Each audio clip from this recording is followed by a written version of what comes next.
separated herself and come to LA. So during this time she was in LA, she was going through her sobriety, yet she still went to bars and supported all the queens. Oh, work. Wait, RuPaul used to come by to the bars. She used to come to the bars, every single bar. Ru actually held the spotlight for us one night. So in that time, Ru was making music just for fun. Yeah. Just to kind of keep something going. And it's just after Supermodel of the World?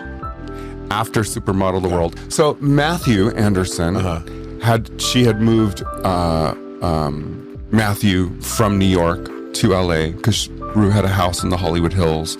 And so Matthew was living for a time. And then he, because he was already such a well-known makeup artist, got a position, him and Danilo. So him and Danilo were working on America's Next Top Model.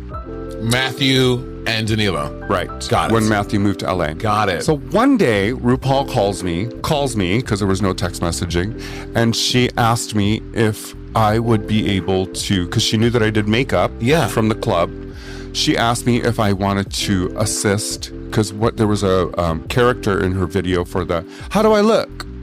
How do I feel? Looking good, feeling gorgeous. Right. There's a scene with a girl named Kiwi, and Ru asked me to come and just make sure that Kiwi looked good and presentable. Just make sure that she had some glam. But so I went there that day, and during lunch, I sat down with Matthew. So Matthew, during a cigarette lunch break, him and I were talking, just chit-chatting. And I, for my $75 a day, I was like, Matthew, what are you up to these days? And he's like, oh, I'm just working on a little show called America's Next Top Model. And I was like, oh my God, I love that show. Top Model was big, but it was like by season, it was like already season 3 or 4. And so he was like, yeah, I'm the key makeup artist on it. I was like, that's amazing. That's so cool.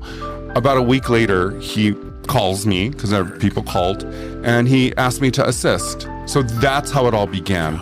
And that's why I always have RuPaul as a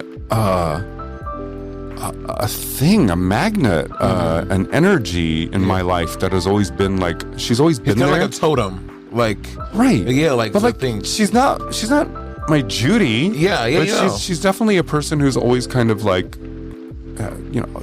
fairy godmother.